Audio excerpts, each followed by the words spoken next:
Krásny deň. V tomto videu by som chcela zdieľať príbeh jednej klientky, ktorá bola u mňa na sedení a s ktorou sme riešili práve vzťahy. Vzťahy sú veci, ktoré nás mnohým ovplyvňujú práve v tom zmysle, že vzťahy určujú kvalitu nášho života. Hej? Takže to, aké máme vzťahy, aké vzťahy prežívame s inými ľuďmi, či už sú to partneri v práci, so zamestnávateľmi alebo so zamestnancom, hej? Všetky tieto vzťahy určujú práve to, akým spôsobom my cítime sa v našom živote, či ten život vnímame, že sme šťastní, spokojní, alebo či zažívame práve pocity nespokojnosti, smútku, bezmoci a mnohé ďalšie iné. A s touto klientkou sme práve riešili vzťah medzi ňou a jej sestrou. A tam išlo o to, že už dlho sa so svojou sestrou vlastne nerozprávali a naozaj tam boli nejaké nevyjasnené zranenia, udalosti, ktoré nejakým spôsobom im bránili nájsť cestu k sebe. A táto klientka mala u mňa vzťahový balans, pretože Psyche ponúka aj tzv. Vzťahové balansy, ktoré umožňujú urobiť a nejakým spôsobom urovnať ten vzťah s daným človekom. Nie vždy to znamená, že sa tí ľudia udobria, ale v každom prípade tam počas toho balansu sa vlastne uvoľnia tie nepríjemné emócie, ktoré práve bránia k tomu, aby tí ľudia našli tú cestu k sebe. A teraz by som teda zdieľala, čo klientka po sedení so mnou povedala.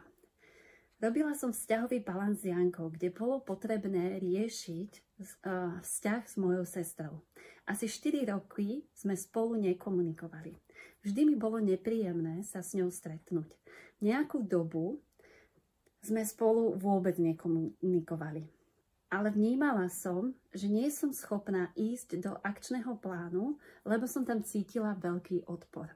Asi po 14 dňoch po vzťahovom balance, ktorý sme robili spolu s Jankou, všetko prišlo ku mne ako štiplavá ihličková sprcha a ja som konečne bola pripravená povedať dosť. So sestrou sme sa stretli a vykomunikovali sme si v pokojnej chvíli bolestné chvíle z minulosti. Cítila som sa pri rozhovore pokojná, vyrovnaná, s príjemným pocitom, že ma nedokáže nič rozhodiť, nech bola bolestná spomienka akákoľvek. Ďakujem ti, Janka, že sme mohli spoločne na vzťahu s mojou sestrou zapracovať.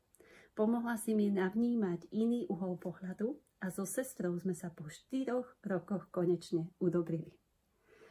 Áno, aj takto funguje metóda Psyche, aj takéto účinky táto metóda má na životy a dopady na životy iných ľudí. Ak ťa trápia vzťahy, ak riešiš niečo, s čím si v rámci vzťahov nevieš poradiť, tak ved, že je tu metóda Psyche, ktorá ti môže v tomto smere pomôcť. Všetky informácie o tejto metóde, ako aj o individuálnych sedeniach, mentoringu či workshopoch metódou Psyche, nájdeš na webe www.oslobodsvojumysel.sk.